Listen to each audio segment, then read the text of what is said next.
What's going on, guys? Welcome back to James RC Garage. Today I'm going to give you the update on Blue, the Raptor, on the deadbolt chassis.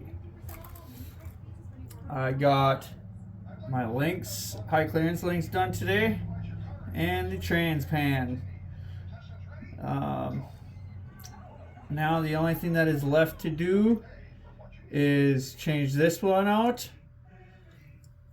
for the hinge system and get the oil filled shocks coming. So just a quick short update video. I also did the new luggage rack, got that on there.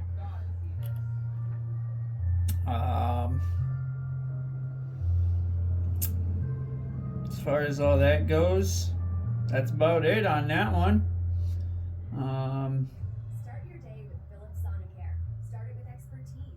Yeah, like I said, the only thing that's left to change now is the hinge mount and get the oil-filled shocks. So, just a quick update on that.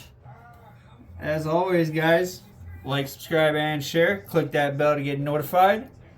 And we'll talk to you later, guys. Peace.